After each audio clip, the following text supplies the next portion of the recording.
Obrigado, paixão.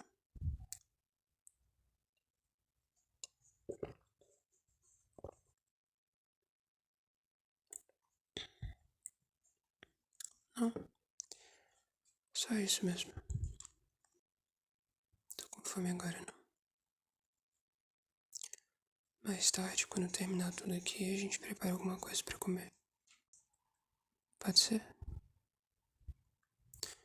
Até porque se a gente for comer agora, vamos ficar conversando e isso tudo não vai sair nunca. Não, para com isso. A ideia era que um incentivasse o outro. Se você for continuar dengosa desse jeito, eu não vou resistir.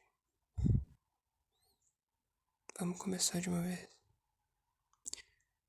É bom que quase não tem matéria ainda, já que a gente tá no início do semestre. Prometo que vai ser rapidinho, viu? Quer dizer, espero que seja. As chances de juntar duas pessoas com problema de atenção e disso dar certo são 50%. Já é alguma coisa.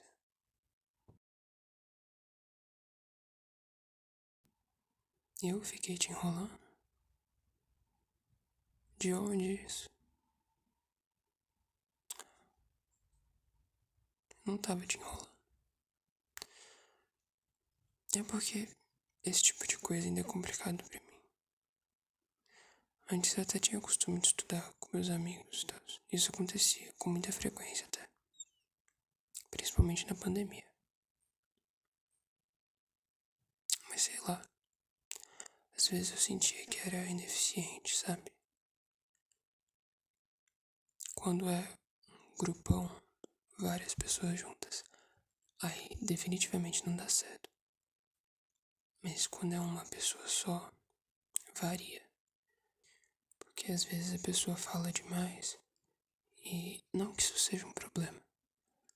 Mas aí a gente até consegue terminar tudo. Mas aí o tempo vai passando e acaba ficando muito tarde. Ou então a gente conseguia estudar tudo direitinho, mas depois a pessoa ia ruim na prova. Eu ficava me sentindo super culpado. Porque, apesar de ter dificuldade para focar nas coisas, quando eu consigo focar, eu entendo tudo direitinho. Minha cabeça consegue absorver a informação. E eu consigo fazer as atividades, as provas, tudo mais. Só que aí minha cabeça absorve do meu jeito. Quando eu vou explicar pra alguém, eu não consigo me expressar direito. Sei lá. Mas eu sinto como se fosse. Pô, a pessoa me pede ajuda, aí a gente fica por horas estudando e no final ela não vai tão bem assim. Aí eu acabei desistindo de estudar em conjunto. Mas eu imagino que com você vai ser diferente. Porque com você eu geralmente me sinto mais confortável. Aí talvez isso influencie um pouco.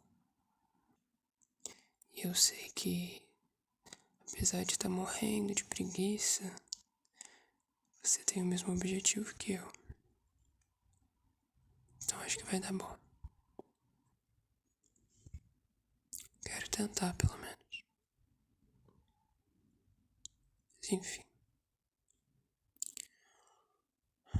Por onde a gente começa, paixão?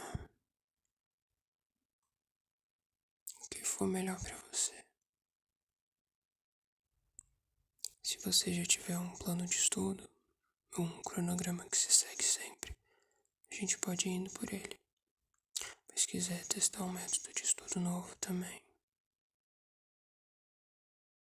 De verdade, pra mim não faz diferença. Eu acho que eu sou bem flexível nesse tipo de coisa. Eu consigo ir me adaptando. Mas ó, ano passado, por exemplo, no início do ano, eu criei um cronograma. Eu estudo bonitinho, uai. Tá achando que é? Não. Você tem um namorado muito esforçado. É sério. Deixa eu falar. Eu criei um cronograma no início do ano. Eu não me lembro exatamente como era. Calma, eu acho que tá anotado. Ah, não. Não, tá no caderno antigo. Eu sei mais ou menos que os registros que o professor passava, eu geralmente copiava de qualquer jeito no caderno. Até porque eu nem tava ligado no que ele tava falando, no que tava acontecendo.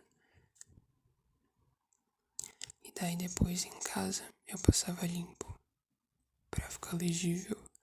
E aí, bom que eu ia lendo o que eu escrevi, entendendo e tudo mais. Assistir videoaula. A questão da videoaula, aula no geral, eu acho entediante. Mas o ponto positivo é que, como é em formato de vídeo, se por acaso eu viajar em alguma parte, é só voltar. Se eu quiser parar, se eu quiser pular a parte que eu não tô interessado, essas coisas. É bem mais moldável, sabe? Depois eu fazia um resumo, bem resumido mesmo, simples. Tipo, só com palavra-chave, sabe? E fazia umas atividades que eu achava na internet mesmo. Não, então, isso era o que eu tinha planejado no início do ano. E no início do ano, geralmente tá todo mundo no grau. Então, mas daí, assim que foram começando as provas, trabalho, dever, eu não cumpria nem metade desse cronograma. Igual você falou, é bastante coisa. E daí não era proporcional com o tempo disponível que eu tinha, sabe? Daí eu ainda tive aquele problema com procrastinação que eu te contei. Aí eu fui acumulando muita coisa. Só pra te. Só pra te exemplificar que método de estudo é uma coisa bem relativa. Tanto de pessoa para pessoa quanto de semestre para semestre.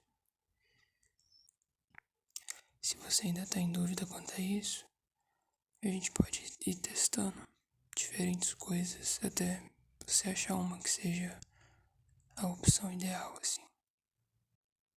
E mesmo essa opção ideal talvez mude no meio do ano, então ano que vem.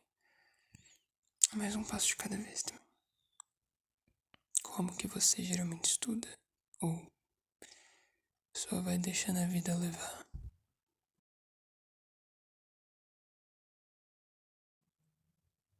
Entende?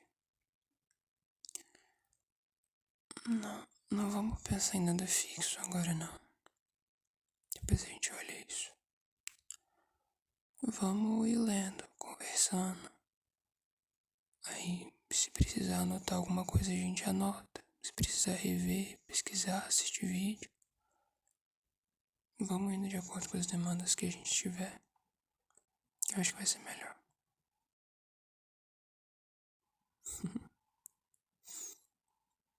Vamos começar então. Depois, quando você começar a ficar cansada, a gente tira uma pausa. Aí mais tarde a gente volta. Ou não, ou deixa para outro dia também. Igual eu falei, tá nos primeiros dias de aula.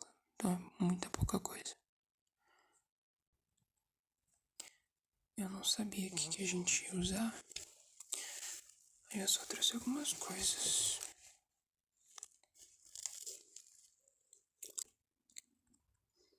Tá bom. A gente pode tentar começar com matemática.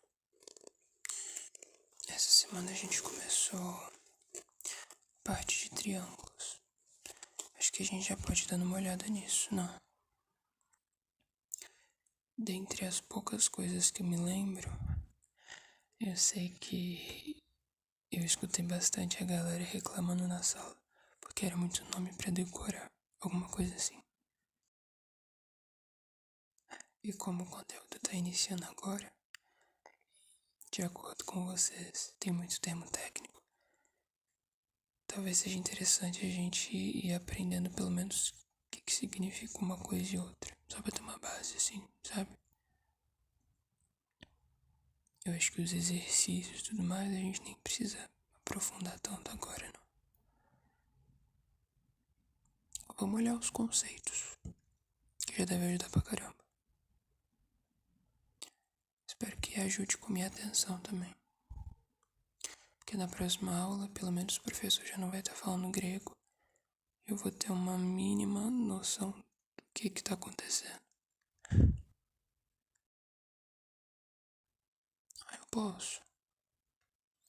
Me empresta, por favor. Licença.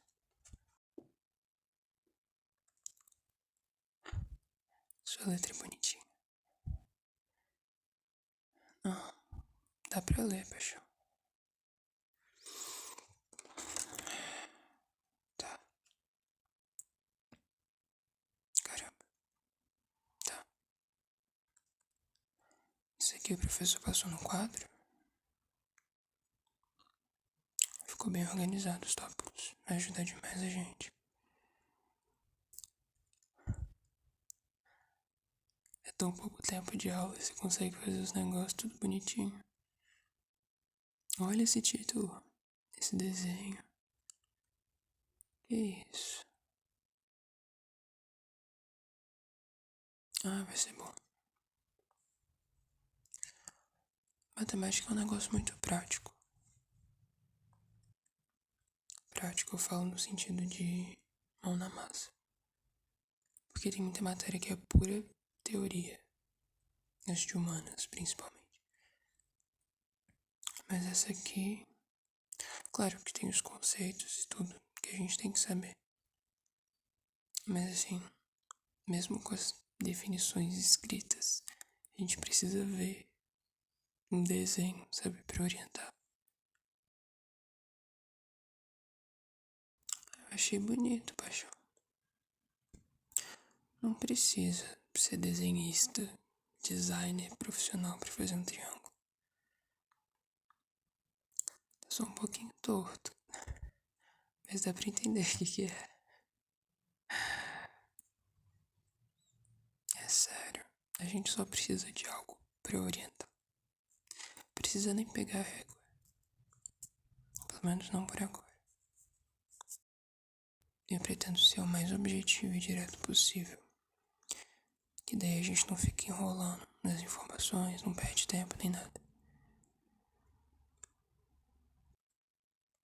Mas se em algum momento tiver alguma coisa que você ou eu não estiver entendendo direito, a gente tira um tempinho maior sem problemas.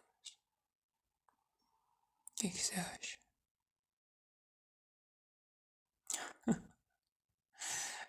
E você me comanda. Mas vamos começar.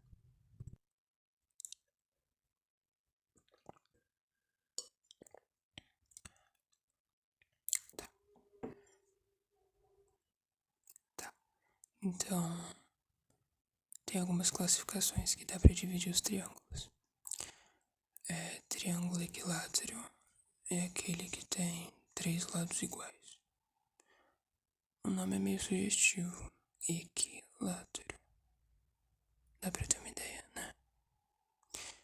Triângulo isósceles, aqueles que têm 2 lados iguais. Triângulo escaleno, aqueles que possuem 3 medidas diferentes. Beleza.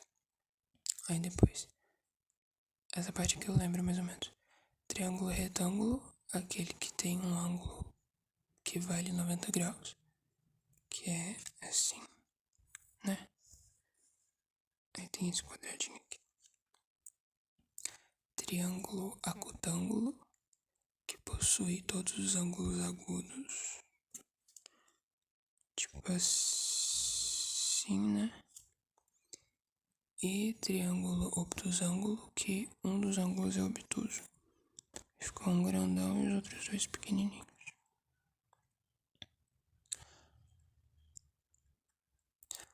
tem algumas propriedades em comum de todos os triângulos.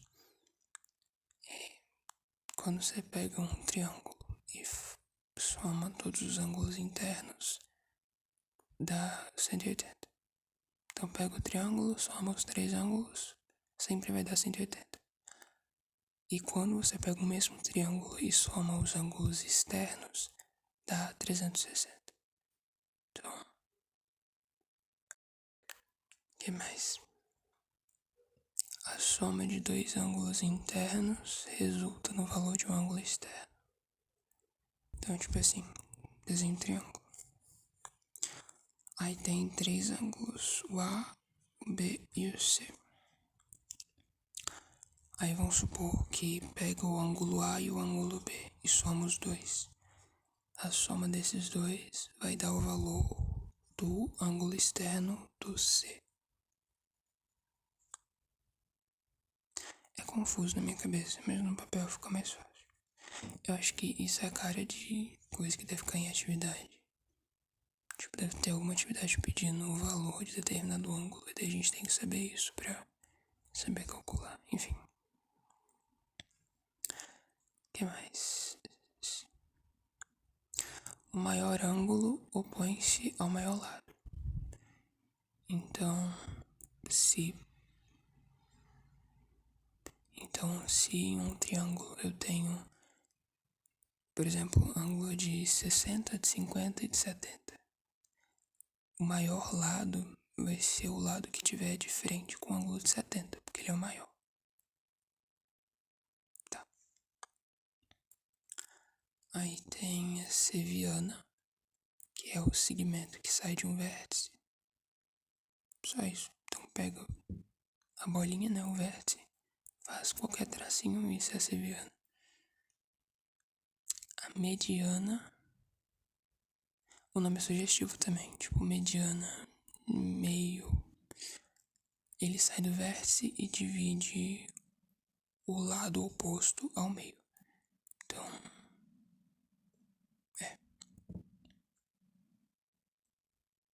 tá. Em um triângulo a gente tem 3 ângulos, né? Então a gente tem 3 medianas, cada uma saindo de um vértice.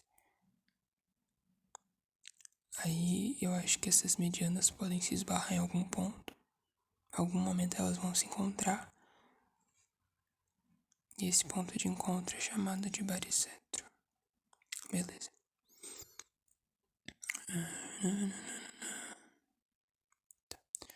Em alguns casos, a mediana, além de dividir o lado ao meio, ela também pode dividir o ângulo ao meio. Então essas medianas, além de dividirem um lado, elas meio que são... elas dividem bissetrizes.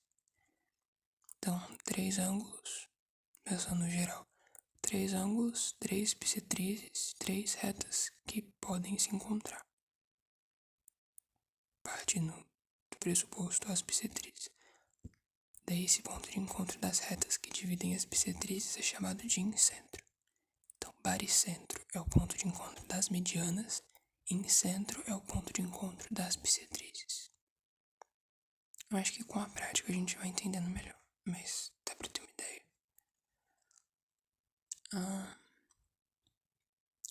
Uma mediatriz, ao contrário da mediana e da seviana, não parte de um vértice e sim de um ponto médio, que é o meio de um dos lados do triângulo. Tá? Então, mesmo esquema. O triângulo tem 3 lados, então vão ser 3 mediatrizes, cada uma saindo de um ponto médio de cada lado. Elas vão se encontrar em algum ponto e a gente chama esse ponto de circuncentro.